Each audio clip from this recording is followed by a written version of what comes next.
Hello and welcome to Imola. Here we are for the second to last track guide ever, not say ever, second to last track guide on F123 at least. And then, tomorrow it's gonna be Abu Dhabi, and then it's a long holiday for us in the channel. Let's get back into the garage and take a look at the setup. How do we tackle Imola? So first of all, what you need to know about Imola, there's a lot of high speed corners here. And well, high speed means you need a lot of aero as well, a lot of stability, and then at the same time you need the car to be quite pointy, turn into the corners so that you don't lose time on these high speed corners, and so on and so forth, the usual stuff that we talk about here. And I've gone for a, well, pretty much decent-ish downforce, mid-level downforce around here. And by the way, if you're looking to go to the track guide straight away, you can jump all the way to the end, somewhere around 10 minutes onwards. That's where the track guide is gonna be. Alright, so let's get into the setup real quick and take a look at what we can do to achieve a good lap time here on Imola. So 30-27 on the wings. This is kind of a, I'd say the default aero I'd go for. If you want to go for lower downforce, you can definitely go 2 clicks lower.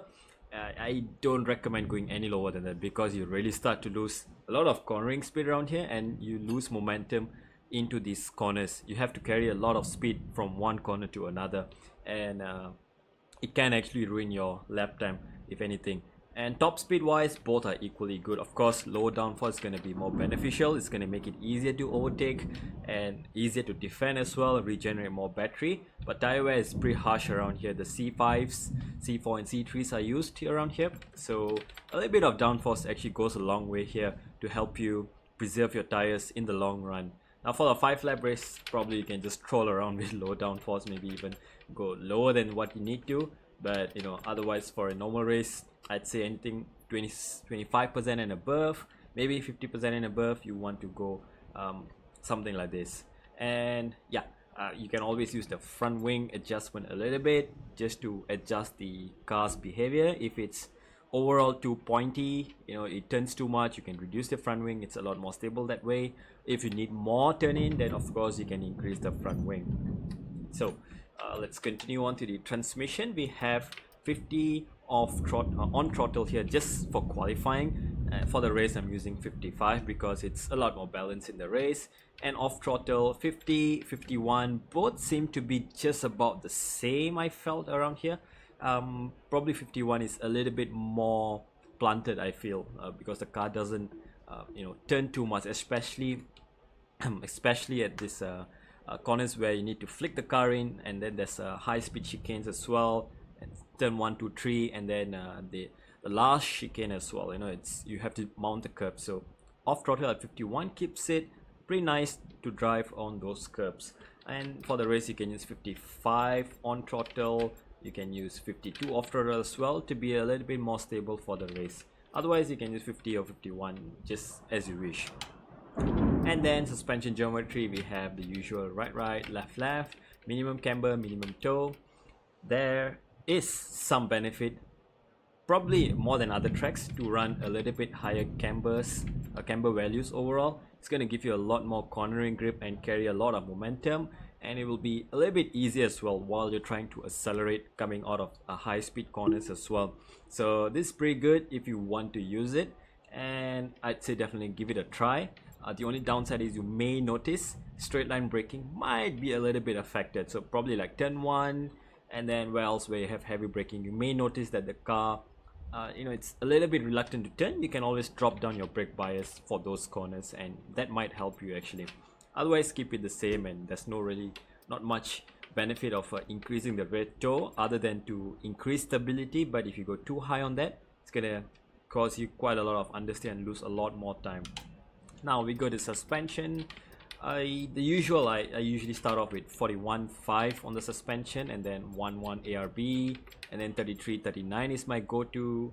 This is my preferred suspension that pretty much works in all tracks, I'd say, if you're just going in blind without any practice.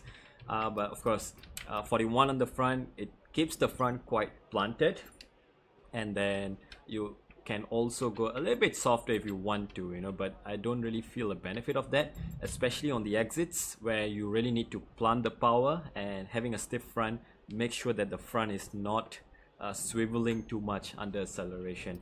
And then soften the rear or down to 5 or 6 is just good enough so that it doesn't bottom out if you go too low. I mean, if you go lower, it's definitely softer and a little bit easy on traction, but you are risking bottoming out on some of these curves here. So keep it at 5, 6, probably around 8 is the maximum I'd say you should go.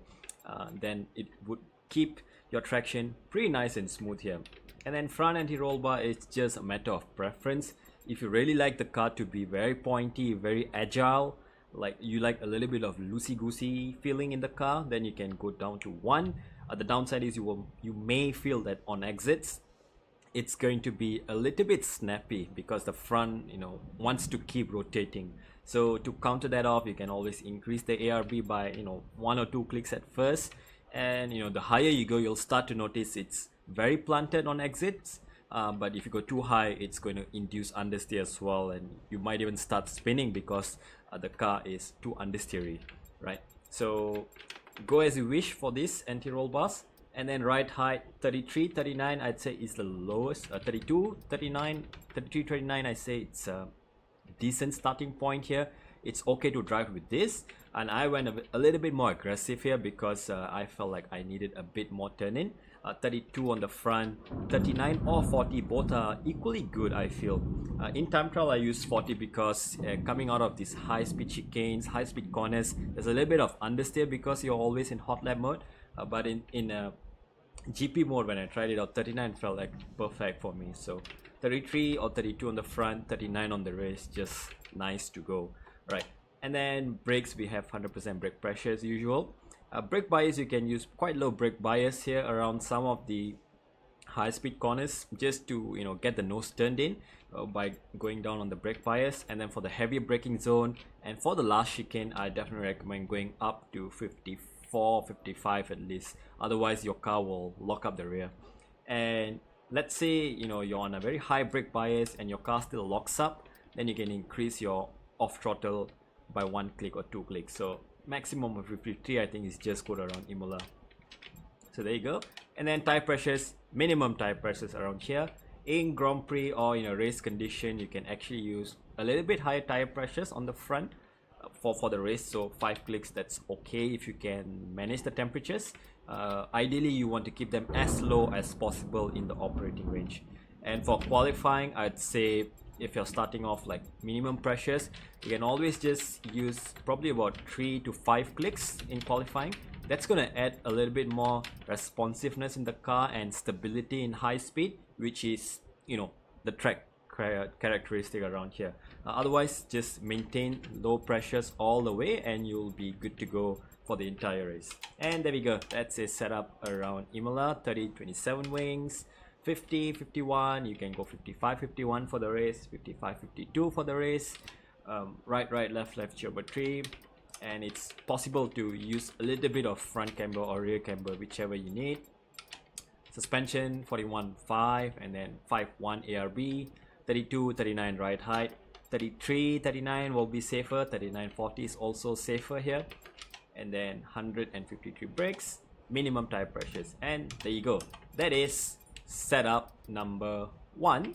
And just Imola special, I actually tried it out early on and pretty much I yielded the same results. Setup number 2 special for today, it's going to be a little bit more of a equal wing setup here, but you adjust the suspension here. So you go down all the way to 26, this is the lowest you probably should go, and then you use 34 or 35 front ride height with that suspension with the lowered front wing.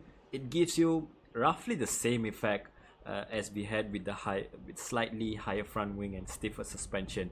Try this out as well. This may help you if you want to have a little bit more compliance on the curbs. If you feel the car is bouncing too much on the curbs with the first setup, try this out as an alternative. So 34, 35 ride height, you can also go 26 or 31 suspension. Softer is of course better, but you need to increase the ride height as you go lower with that. So play around with that and see which suits you the best, and everything else it's gonna be the same. You can even increase the off throttle a little bit for more stability. And there you go.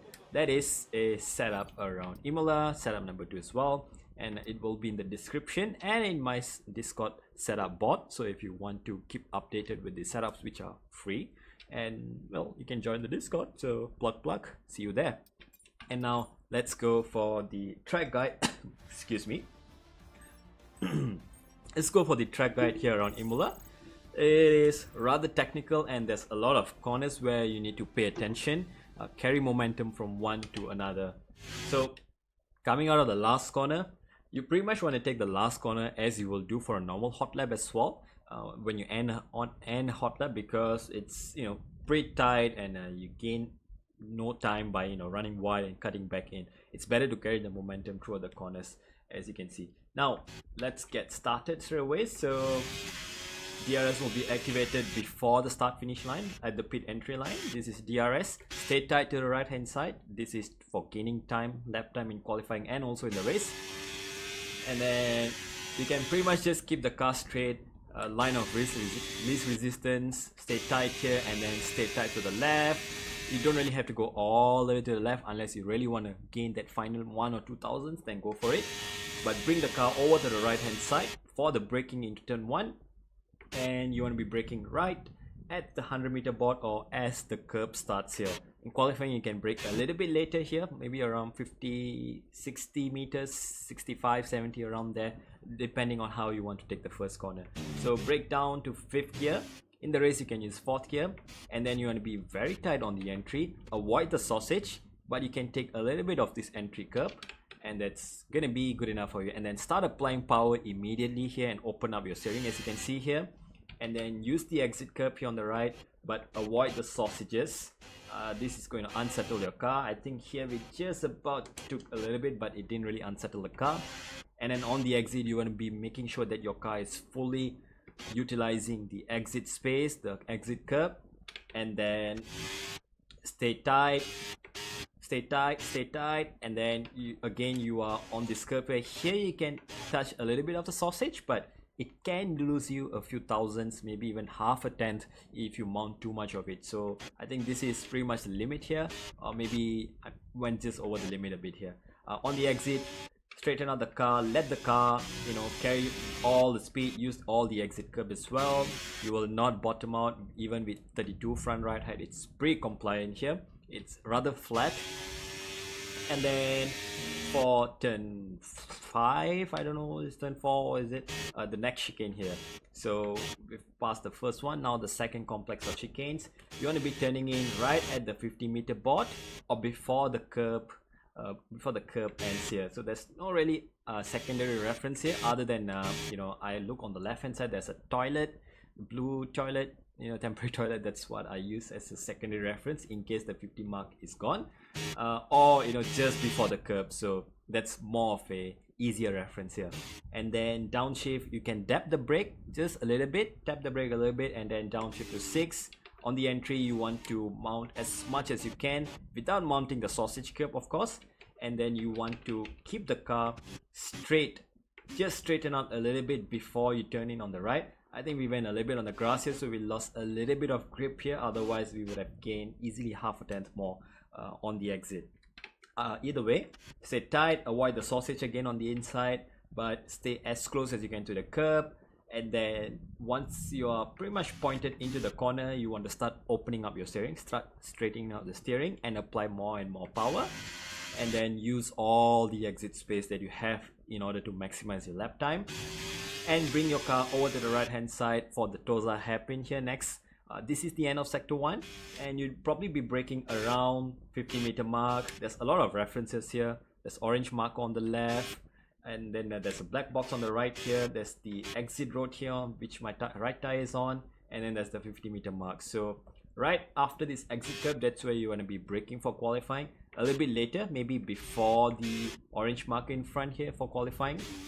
And in the race you'll brake right after this exit curb ends, this exit road ends. So down to 3rd gear for the apex, stay tight on the entry, and then let the car run wide on the exit, accelerate and straighten out your steering once again. we got a little bit of snap there, so definitely lost us half a tenth easily down this next straight. And then stay tight to the right hand side to gain a few thousandths. And then now here comes the exciting part. Now to the left here, you want to just downshift to 5th or 6th, and just a little bit of brake just to get the nose turned in, right? So minimal braking and down to 5th if you need to, or 6th. Take the inside curb as much as you can, but try to avoid the sausage. As you can see, we are avoiding the sausage curb. And then on the exit, let the car run wide again, use the exit without exceeding track limits. It's very easy to exit track limits here, be careful of that. And then on the exit here, stay tight to the left, and then right around, right before the 50, right before the curb ends, you want to start turning in, and then take a little bit of this entry curve, so you maximize you open up your entry to this next corner down here, this downhill corner here, right? Aqua Minerale. So it's downhill before it goes uphill again, so it's important for you to get the right line around here.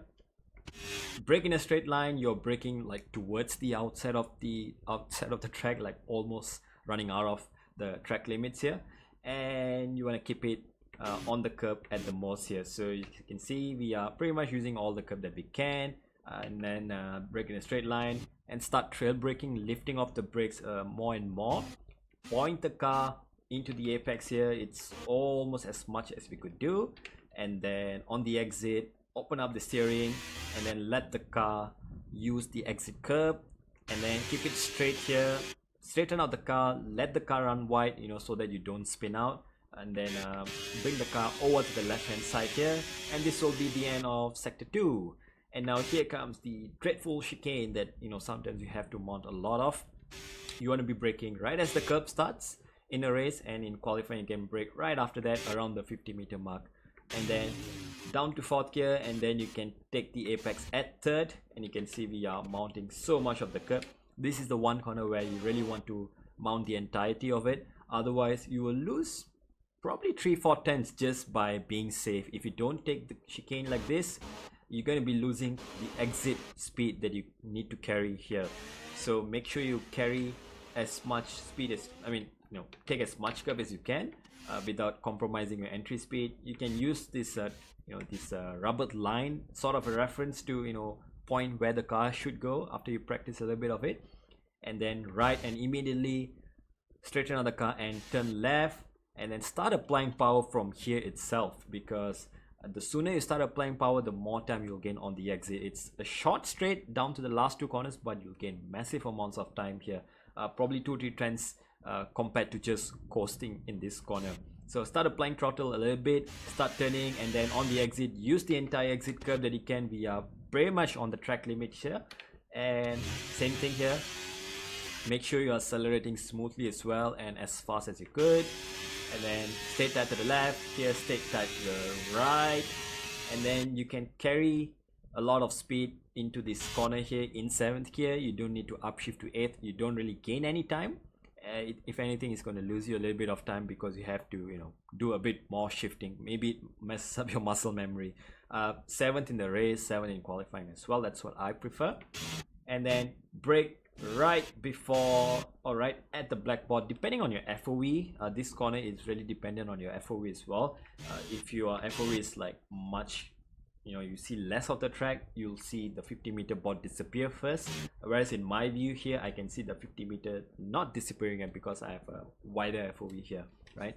So you have to sort of guess and make a good guess out of it. Around the 75-meter mark, that's where probably you're going to be braking. And just before you hit the blackboard, or as you pass the blackboard, depending on your FOV, depending on what camera you have, and then brake in a straight line, start trail braking, let the car point into the corner, and you can take a little bit of the entry curve, but not too much. Otherwise it spits you out quite far on this exit here, right? And then take it with quite an amount of speed, and then accelerate as you are already on the curb. Carry the speed through, straighten out the car, use all the exit curb, be careful of track limits here once again. And then for the last corner, tuck the car in, and you may want to just tap the brake a little bit, just a little bit, so that the nose points in. If you don't get the momentum right, don't get the line right. If you get the line right, just by lifting off, you can point the car into the apex quite aggressively. I think here we mount the sausage, so we lost a little bit of momentum on the exit, probably a tenth more here, but nevertheless, take the corner as tight as you could, avoid the sausage, and on the exit, apply power and start straightening out the car again. Use all the exit curve, and there you go. Stay tight to the right hand side, DRS open, and then there you go, finish line. And that is a lap around Imola. Well, pretty fun track, I will definitely say that. With this generation of cars, a lot of downforce in it, a lot of ground effects, except for the curbs. You know, these cars don't really like curbs that much, so you have to be pretty smooth on that. And well, I hope this setup does you a treat, and and you can improve on your lap times as well. Let me know if you improve your lap time down in the description as well. I think if you can get into the 13s, 39, 13.8, that is absolutely perfect, absolutely tip-top condition here. Of course, there's higher than that. You can go down to the low 13s, which is esports level. If you can do that, go for it, right? Anyway, take care everyone. I will see y'all next week. I'll see you tomorrow for the final upload. I'll already be away by then, but it will be scheduled for your convenience, and I will see you all after the Christmas break. So take care everyone, stay safe, and goodbye.